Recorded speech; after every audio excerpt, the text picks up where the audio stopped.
पहले जो कम से कम पिछले 4-5 वर्षों से 3-4 वर्षों से जो ये रेल यात्रा बंद हो गई थी, तो जो सड़क मार्ग है उस पर कितना दबाव रहा होगा, इसलिए यात्रा में भी असुविधा हुई होगी। और आज के बाद मुझे लगता है कि रेल के माध्यम से तो यात्रा और भी सुगम हो जाती है। और दूसरी बात जो आपने कही कि कितना सुंदर दृश्य है, ये जो दो सागर एक तरह से मिलते हैं और उनका जो दृश्य है मिलन का, तो भारत को यदि देखा जाए तो जगह जगह संगम है, चाहे वो तमिल संगमम काशी में हो, चाहे वो गांधीनगर में हो, या किसी और क्षेत्र में हो, या अयोध्या में हो।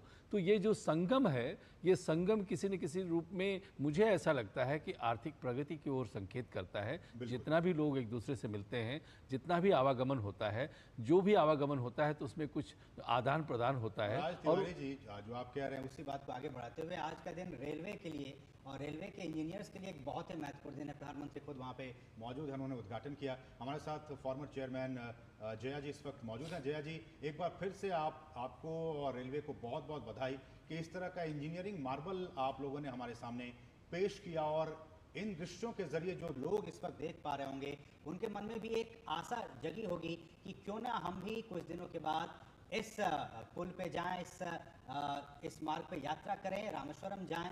तो आप लोगों ने एक बहुत ही अद्भुत और बहुत ही कमाल करके दिखाया है इस पुल को बनाकर, वर्टिकली लिफ्ट सी ब्रिज को बनाकर। एक बार फिर से आपको बहुत बहुत बधाई जया जी।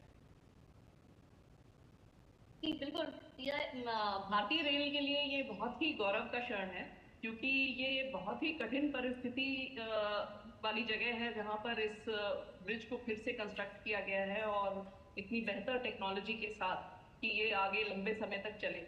और इससे यात्रा बहुत ही सुगम हो जाएगी। और तमिलनाडु से रामेश्वरम जाने के लिए ही